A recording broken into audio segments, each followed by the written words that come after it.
여기 이래 절망하겠습니다. 네. 네, 감사합니다. 이번에 더욱더 네.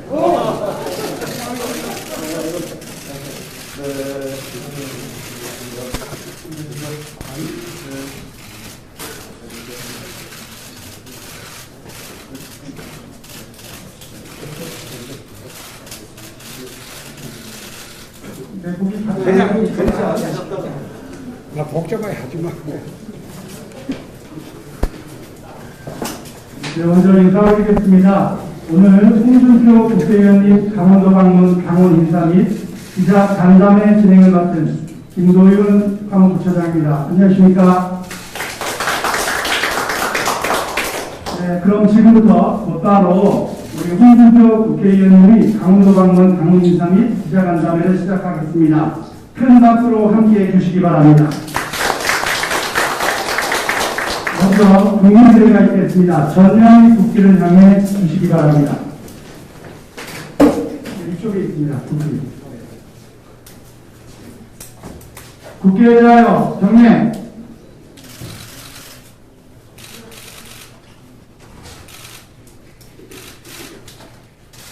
바로 이 안식은 생략하겠습니다. 모두 자리에 앉아주시기 바랍니다. 다음은 오늘 참석해 주신 주요 당직자 분들 중에 대표로 두 분만 소개하겠습니다. 큰 박수로 환영해 주시기 바랍니다. 춘천 철원 하천 양구가 김진태 위원장님 참석하셨습니다. 국민의힘 강원도의회 원내대표 심상하 도의원님 참석하셨습니다. 네, 속전속결로 진행하도록 하겠습니다. 그럼 우리 당의 원내대표와 당대표 그리고 제19대 대통령 후보를 역임하신 자랑스러운 홍준표 국회의원님을 모시고 직접 진행을 부탁드리겠습니다. 큰 박수로 다시 한번 환영해 주시기 바랍니다.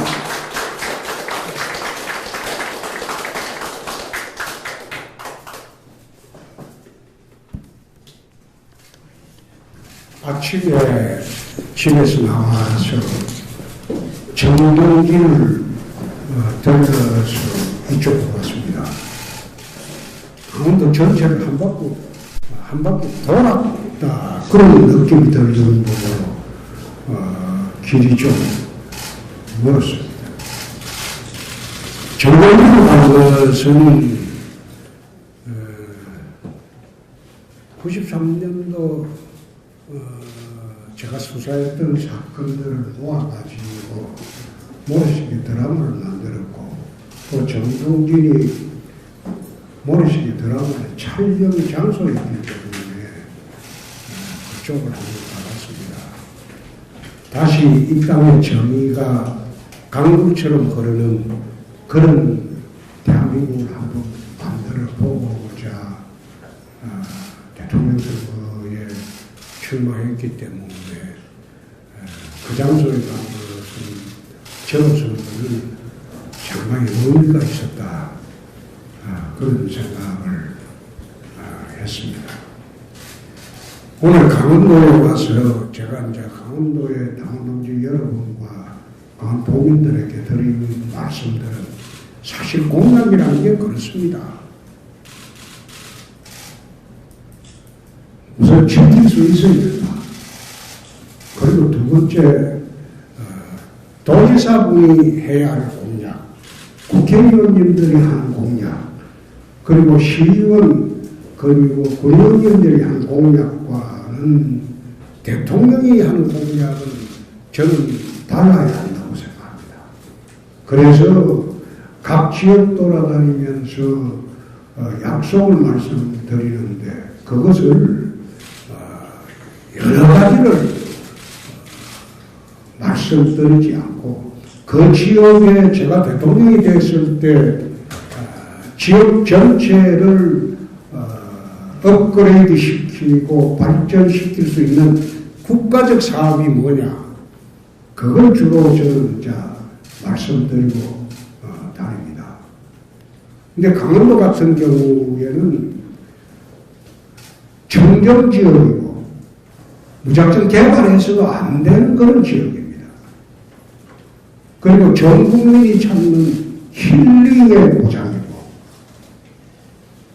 그렇기 때문에 강원도에 무슨 개발 공약을 한다는 것은 저는 조금 거리가 있다.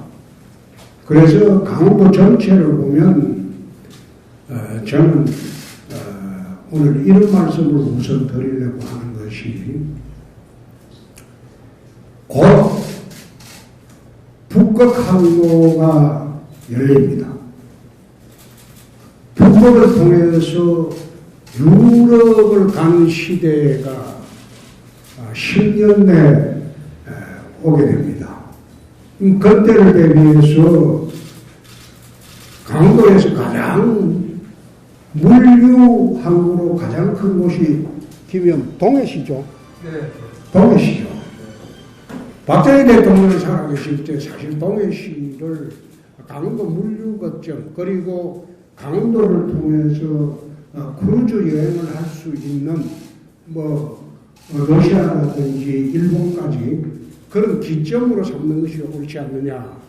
그래서 박정희 대통령이 살아계실 때 동해 항구를 구축을 해놨는데 아마 그게 만족스럽게 하지 못하고 돌아가신 걸로 알고 있습니다. 그래서 동해 항구를 우리가 북극 항로가 열렸을 때 수도권의 모든 물류를 유럽으로 보낼 수 있는 거점으로 삼겠다. 그래서 동해항을 출발해서 북극해를 지나서 유럽으로 갈 수 있는 그런 항로가 개설이 되게 되면, 지금 현재 우리가 부산항을 통해서 유럽으로 가는 시간보다 한 10일이 단축이 됩니다. 물류 수송 비용도 한 30%가 절감되게 됩니다. 그렇게 되면 원가도 그만큼 낮아지고 수출도 더 활기차게 할 수 있는 그런 여건이 되기 때문에 강원도 동해항을 수도권 일대 모든 유럽 가는 물류를 집중하는 그런 항구로 만들고, 그렇게 10년을 내다보고 추진을 해야 되겠다. 그게 국가적으로 해야 할 사업으로 생각합니다. 수도권 밑에 물류들은 부산항으로 대부분 갑니다. 그러나 수도권 물류들은 부산항으로 가기 전에 동해항으로 가서 유럽으로 가는 것이 훨씬 좋을 것이다. 그리고 동해항을 또 기점으로 러시아하고 일본 크루즈선을 한번 계획을 해보려고 합니다. 관광 크루즈선을 동해항을 기점으로. 그리고 지금 삼척에 아마 지금 LNG 저장소 있죠? 그죠? 그게 MB 때 지은 거죠? 아니, 삼척에 LNG 저장소가 지금 있을 겁니다. 그게 지금 규모가 좀 작습니다. 작기 때문에 우리나라 LNG 수입을 인도네시아도 하고 또 저 사우디에서도 합니다. 그러나 LNG 생산 세계 두 번째가 러시아입니다. 그래서 러시아 극동지방의 사린이라든지 그리고 블라디보스톡의 LNG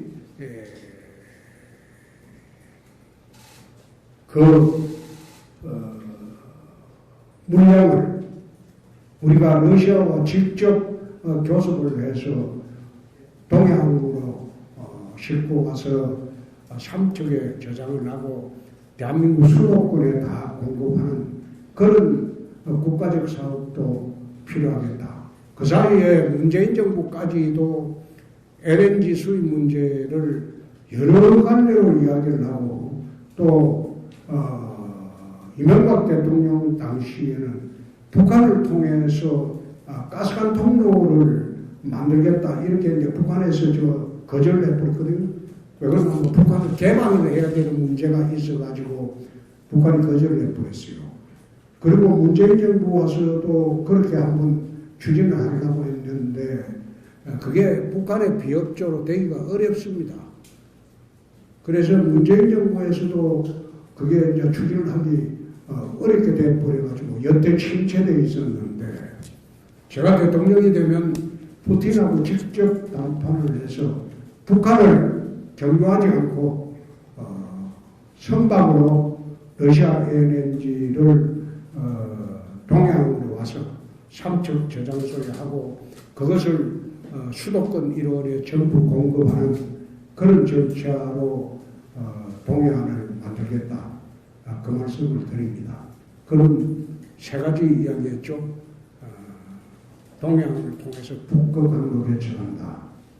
그리고 크루즈 선박을 하면 관광사업을 컨트롤한다.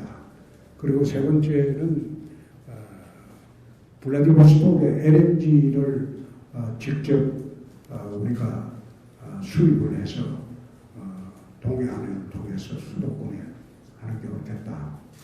그리고 네 번째는 제주도에 가서 내가 카지노를 풀겠다고 이야기를 했습니다. 그래서 강원도민들과 여러분들이 거기에 대해서 반발이 심한 걸로 내가 들었습니다. 근데 제가 카지노를 제주도에 풀겠다고 할 때는 정성 카지노가 손실이 올 때 그 손실 보전을 해줄 수 있는 방법을 강구하지 않고 일방적으로 풀겠다고 이야기한 것은 아닙니다. 결국 카지노를 만약 이게 제주도까지 풀어준다면 정선에서 오는 손실을 카지노 풀이라고 해서 전 카지노 지역의 손실을 이익을 그만큼 정선에 보존을 해주게 되면 소위 카지노를 풀어도 정선에 큰 손해가 없다. 그래서 카지노 풀이 대책까지 전부 그리고 이익 공유 대책까지 전부 세워서 정선에 손해가 되지 않는 그런 정책으로 하겠다. 그 말씀을 추가로 드리고 대통령으로서 강원도에 할 공약 중에 하나가 사실 전방에 GP 파괴하고 그리고 전방부대 후방으로 이전하고 그거는 전 문재인 정부의 그것은 크게 잘못된 것이다. 그럼 우리도 그랬으면 북한도 그래야 되는데 북한은 전혀 그런 움직임을 보이지 않습니다. 우리만 일방적으로 GP 파괴하고 전방 사단 줄이고 후퇴하고 이렇게 했지 그렇게 하지 않습니다. 제가 대통령이 되면 대북 정책을 바꿀 겁니다. 소위 대북 정책이라는 게 이승만 시대의 대북 정책은 반공주의였어요. 박정희 시대의 대북 정책은 성공주의였어요. 그리고 노태우 시절의 대북 정책은 북방 정책이었습니다. DJ 노무현 시절의 대북 정책은 햇볕 정책이었어요. 문재인 정부의 지금 대북 정책을 자기들은 햇볕 정책 3기라고 주장을 하지만 제가 보기에는 이것은 종북 정책에 불과합니다. 햇볕 정책도 아니에요. 일방적으로 북한을 추종하고 일방적으로 북한을 따라가는 종북 정책에 불과하다. 이렇게 해서는 나중에 핵위기가 현실화 지금 되고 있습니다. 그래 되게 되면 우리는 김정은의 핵노예가 되는 겁니다. 최근에 보셨지 않습니까? 한미 군사훈련 하겠다. 김여정이가 나와서 안 된다. 그래 하니까 뭐라고 했습니까? 그거 안 하잖아요. 안보에 관해서 지금 대통령은 김정은입니다. 이 나라 대통령. 그런 식의 5천만 국민에게 생명과 재산을 담보로 하는 그런 안보 인질이 되어서는 안 된다. 그래서 제가 대통령이 되면 대국정책은 첫째, 상호 불간섭주의로 천명을 하겠습니다. 너희는 너희대로 살고 우리는 우리대로 살자. 간섭하지 마자. 이게 91년도 남북 기본 합의서에 나오는 말입니다. 노태우 대통령하고 북의 그 당시에 김정일이냐 김정일이죠. 아니 김일성이죠. 와 있을 때 김일성이 죽었으니까 상황했으니까 김일성하고 합의한 겁니다. 그거 남북 상호 불간섭하자. 그 두 번째 체제 경쟁주의로 할 겁니다. 동서독처럼 너희들은 공산주의 체제에 살고 우리는 자본주의 민주주의 체제에 살면서 체제 경쟁을 해보자. 누가 자기 나라 국민을 위해서 인민을 위해서 잘 살고 행복한 체제인지. 동서독이 체제 경쟁을 해가지고 동독이 무너지고 통일이 됐습니다. 그래서 국민들 속이는 통일 이래 구호를 외쳐가지고 국민들 갖다가 기망하고 속에서는 나는 안 된다는 생각이에요. 통일을 갖다가 앞당기자 하자. 그렇게 하면 할수록 전쟁의 위험은 점점 커지는 겁니다. 그래서 제가 대통령이 되면 남북 상호 불간섭주의를 천명하고 그 다음에 체제 경쟁주의를 천명해서 통일은 그 다음에 체제 경쟁에서 지면 자연이 되는 거예요. 무력으로 할 수도 없고 평화 통일을 하자고 하면 북한이 통일에 응하겠습니까?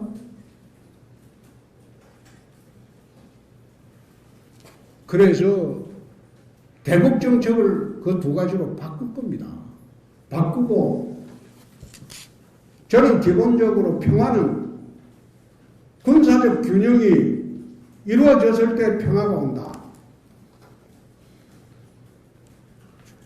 우리가 지금 6.25 전쟁 이후에 75년간 한반도에 전쟁이 없었던 것은 휴전선을 경계로 북중러 사회주의 동맹하고 한미일 자유주의 동맹이 팽팽한 세력 균형을 이루었기 때문에 전쟁을 할 수가 없었던 거예요. 언제나 전쟁은 세력 균형이 무너질 때 전쟁이 일어납니다. 그러면 지난 75년 동안 한반도의 평화를 가져주었던 이 세력 균형을 최근에 북핵이 등장하면서 이 세력 균형이 깨어집니다. 지금 문재인 정부가 한번 5년 동안 행간 보십시오. GP 파괴하고 휴전선 철조망 다 덮어주고 지뢰 다 제거해주고 우리는 뒤로 빼고 또 대전차 방어 차단막 그거 다 철거하고 고속도로를 놔주고 있어요. 내려오고. 근데 저쪽에서 단 한 번도 그런 조치를 취한 일이 있습니까? 그런 식으로 안보 무방비 상태로 만들어낸다. 안보라는 것은 1000분의 1이라도 구멍이 생기면 5200만 국민들의 생명과 재산이 위험한 그게 안보입니다. 그래서 저는 제가 대통령이 되면 핵인지를 면하기 위해서 나토식 핵균형을 미국 측에 요구를 할 겁니다. 그래서 나토식 핵균형으로 북핵을 저지하고 그 다음에 무장 평화 시대를 우리가 이루기 위해서 남북한 군사균형을 이루어야 돼요. 한미일 자유주의 동맹도 철저히 공고히 하고 그렇게 하면서 평화를 우리가 찾아야지. 평화는 구걸해서 되는 것도 아니고 예걸해서 되는 것도 아닙니다. 힘의 균형으로부터 평화가 온다. 그래서 무장 평화 시대를 우리가 계속 끌고 나갈 수밖에 없기 때문에 휴전선 GP 다시 건설하겠습니다. 그리고 물러섰던 전방부대들 북이 그 남북군사 합의서를 안 지켜요. 다시 전진 배치하겠습니다. 제대로 된 안보 정책을 써서 가장 안보 취약 지역인 강원도민들의 생명과 재산을 반드시 지키도록 할 겁니다. 이상 질문합니다.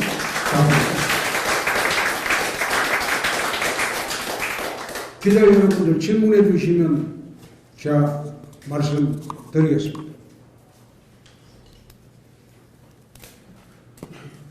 네, 질문하시면서 소속 언론사로 좀 말씀해 주시기 바랍니다.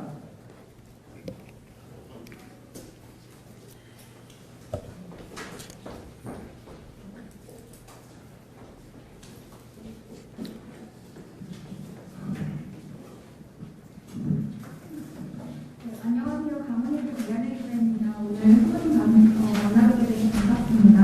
첫 번째 질문은 저희 우리 강원도의 현안 중에 이제 두 가지가 가장 큰데 하나는 금강산 관광재배 그리고 두 번째는 청와특별 자치도 규정 두 가지 잘 들으십니까?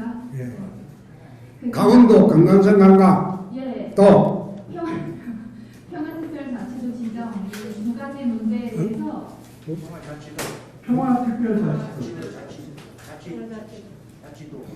평화자치도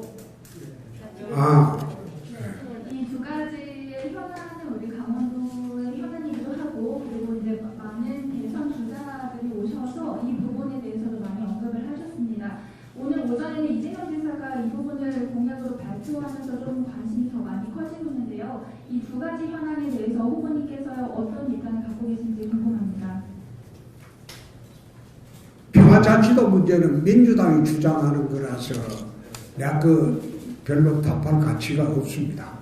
그 두 번째 금강산 관광은 남북이 합의해야 하는 문제이기 때문에 그럼 북한이 응해야지 우리가 금강산 관광을 재개할 수 있을 겁니다. 그런데 북한이 응하려면 남북 간에 합의가 있어야 되겠죠. 그래서 금강산 재개하도록 노력을 해보겠습니다. 그런데 북한이 금강산 재개 조건인 우리 관광객의 안전보장을 김정은 위원장 명의로 각서를 쓸 때 그 재개를 검토하겠습니다. 원래 금강산은 박광자씨 피살 사건 이후로 우리 국민의 안전보장이 확보 안 되기 때문에 재개하지 못한 겁니다. 그래서 금강산 관광이 재개되려면 김정은 위원장이 직접 우리 국민의 안전보장을 약속한다는 각서를 써주면 재개하는 데 동의합니다. 됐습니까? 금강산 관광 재개에 대해서는 동의를 하시고 노력은 하시겠으나 북한의 우리 국민의 안전이 보장이 되어야만 동의를 하시겠다는 입장이신 거죠? 그렇습니다. 그건 김정은 위원장이 사인을 내줘야 돼요. 그럼 그 북한은 다른 사람이 사인해갖고는 그거는 믿을 수가 없어요. 예, 또. 저 하나만 더 하겠습니다. 예. 아까 앞서서 제주도 카지노와 관련해서 우리 정선의 카지노 지역에 이제 정선 지역의 이익을 좀 더 손실 보전을 할 수 있을 만한 방안들을 마련해놓고 제주도 카지노 오픈에 대해서 말씀하셨다고 하셨는데요. 그 좀 구체적인 현실 실현될 방안은 좀 갖고 계십니까? 정선 지역에 만약에 손실 보전을 할 수 있을 만한 대책이라던가 아니면 구체적인 뭐 정책이라던가 현안 해결을 위한 방안은 좀 구하셨습니까? 무슨 말이지? 구체적으로 얘기해달라고 하는데 구체적으로? 결론은 내 결론만 이야기하고 가겠습니다.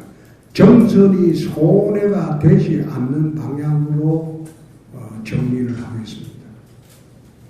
됐습니까? 네. 정선이 손해가 된다면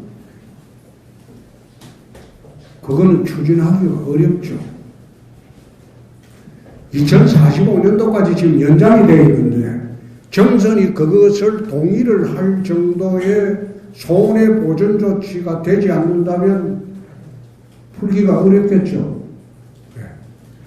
네, 마이틴의 시황기자입니다. 제가 강원남당인데 오늘 뭐 저희 정치부에 좀 궁금하다고 기자에게 꼭 물어봐달라고 얘기한 게 있으신 분 있어요. 오늘 그 일부 여론조사에서 이낙연 후보 꺾고 3위 하셨습니다. 그리고 경기신문 같은 경우에는 야권에서 윤석열 후보를 앞섰고요. 어떻게 해석하시는지 간단하게 드리고요. 그리고 우리 국민의힘 경선룰에서 역선택 방지하고 당원 참여를 늘리기 위해서 했으니까 앞으로 이제 후보와 다른 후보와의 경쟁력을 부를 듯한데 여기에 대해서 짧게 수용 의사를 밝히긴 하셨지만 여기에 대해서 어떤 평가하시는지 좀 간단하게 부탁드리겠습니다. 경선 룰은 수용한다고 발표를 했습니다. 조금 더 구체적으로 뭐 다 동의하시는 겁니까? 지금 당 그게 불씨가 좀 남아있어요. 뭔가 하면 본선 경쟁을 할 때 또 문화 문제가 또 남아있어요. 그래서 나는 왜 그렇게 경선 룰을 만드는지 그냥 역선택 방지 안 한다. 역선택 방지종 도입 안 한다. 이러면 끝나는데 또 거기에 또 단서를 붙여놓은 것은 나중에 이재명 지사 되면은 경쟁력을 묻겠다는 그 뜻 아닙니까? 근데 가만히 생각해보면 시간이 지날수록 이재명 지사가 된다면 홍준표가 제일 유리할 겁니다. 윤석열 후보는 이재명이 못 당해요. 시간이 지나보세요. 그래서 경선위에서 그 선거관리위원회에서 이재명 지사 당할 사람 그걸 갖다가 이제 본선 경쟁력이라고 해서 엮는다고 해놨는데 지금은 보면 조금 낫거든. 그러니까 그것 때문에 넣은 것 같은데 시간이 지나보면 그게 패착이라는 게 알게 될 날이 올 거예요. 얼마 안 남았어요. 예. 여론조사에서 조금 많이 앞서시고 조금 많이 좋아졌습니다. 이낙연 후보 꺾고 3위도 하셨고 당내에서는 뭐 그거는 기자님 잘 봐야 되는 게 전체 조사는 의미가 없어요. 의미가 없는 게 전체 조사를 하게 되면 지금 1등하는 사람한테 확 놀립니다. 그래서 그건 별 의미가 없어요. 응? 의미가 없고 지금 경선 중이니까 야당 여당 갈라서 하는 조사가 이게 의미가 있죠. 응? 야당은 누가 좋냐 여당은 좋냐 그게 의미가 있고 아마 내일쯤 되면 여론조사 나오는 거는 역선택이란 말이 아예 입에서 안 나올 그런 여론조사들이 쏟아질 겁니다.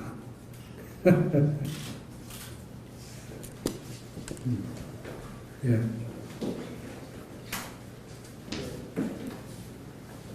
연합뉴스 이재현 기자인데요.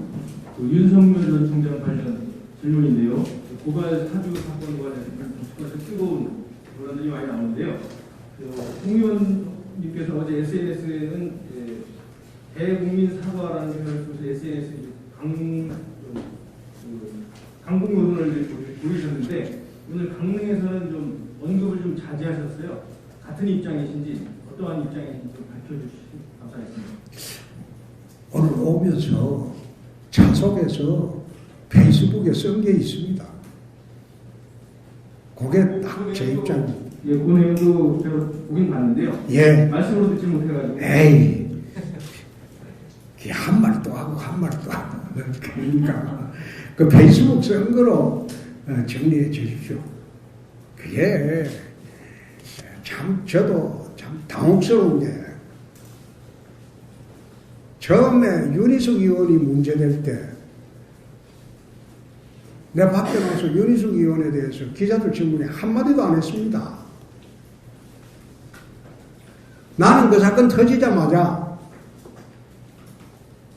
저거는 아버지 문제가 아니고 본인이 본인이 토지 취득하는데 관여했냐 안 했냐 그 문제다. 그래서 만약 본인이 토지 취득하는데 관여했다면 부동산 투기에 공범이 돼버립니다. 그래서 내가 처음 그게 생길 때부터 문제가 터질 때부터 윤희숙 의원에 대해서는 일체 언급을 안 했습니다. 그런데 며칠 지나니까 본인이 관여됐냐 안 했냐 그 문제가 터지기 시작했어요. 이번에 청부고발 의혹 사건도 마찬가지입니다.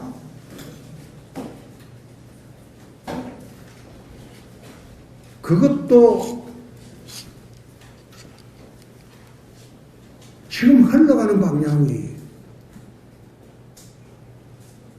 본인이 빠져나가기 어려울 상황으로 흘러갑니다. 검찰 수사가 진행 중이에요. 감찰 수사, 감찰도 하고 있고. 오늘 아침에 나오는데 어느 일간신문에 관련 문건이 공개가 다 돼버렸어요. 근데 그게 가장 자기 수족처럼 부리던 검사가 관련이 됐는데 나는 모르겠다. 그런 식으로 버틸 수 있느냐? 내가 처음부터 그 이야기를 했을 겁니다. 박근혜 이재용이 공범으로 묶을 때 묵시적 청탁서를 만들어냈어요. 그 수사 기록에는 내 기억에는 내가 직접 보지 않았지만 이재용이가 박근혜 대통령한테 경영선거에 도와달라는 말을 단 한 번도 알린 일이 없을 겁니다. 증거가 없을 거예요. 그런데 묵시적 청탁서라는 말이 어떻게 나왔냐? 보나마나 뻔한 거 아니야? 청와대 가서 만나서 말했겠지. 그걸 내가 국외의 일종의 관심법이라고 했어. 이건 국외의 관심법 수사지 정상적인 수사가 아니다. 근데 그걸 이용해서 공범으로 묶었다 이거야. 그런데 그 이론을 그대로 적용을 해보면 자기 가장 수족 같은 범죄정보분석관이 관련이 됐는데 매일매일 보고를 받으면서 그것만 빼놓고 보고를 받았겠냐? 똑같은 논리 아닙니까? 그래서 내가 묵시적 지시설이라고 했어요. 그 보는 거는 뻔한 거야 이거. 박근혜 이재용 수사할 때 만들어낸 논리하고 지금 논리가 똑같은 거 아닙니까? 그러니까 대국민 사과하고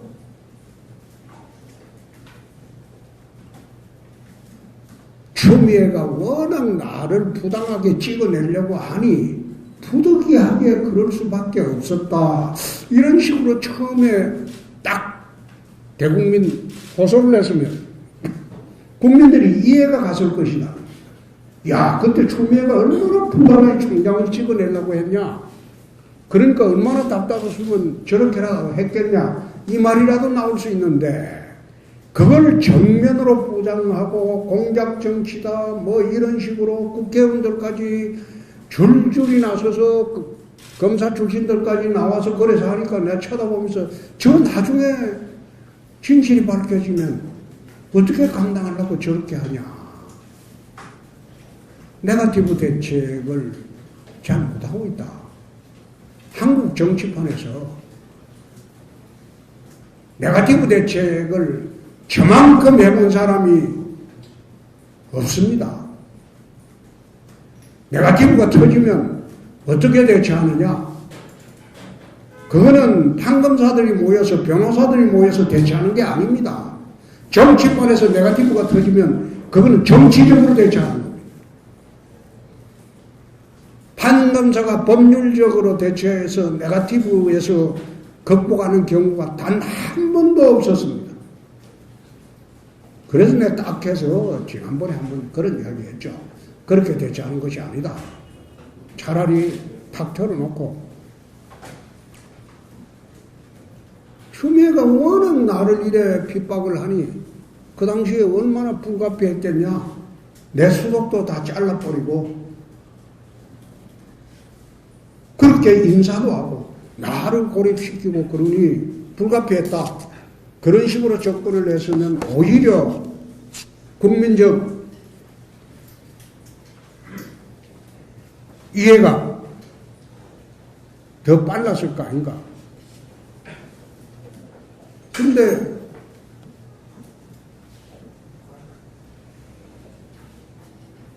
그렇지 않고 대처를 하니 저 나중에 어떻게 하려고 저러냐 그런 생각이 들죠.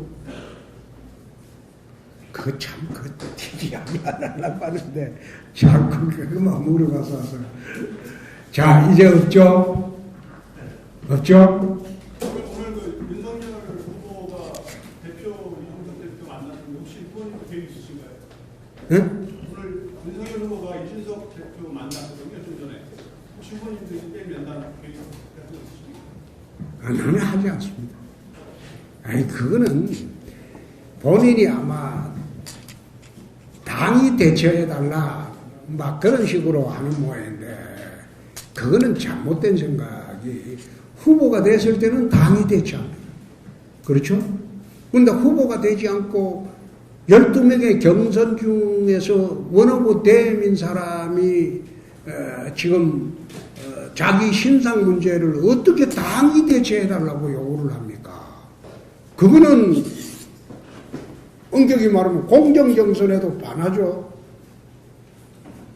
나는 이준석 대표 찾아가서 무슨 이야기를 서로 했는지 모르지만 그거는 부적절한 거예요.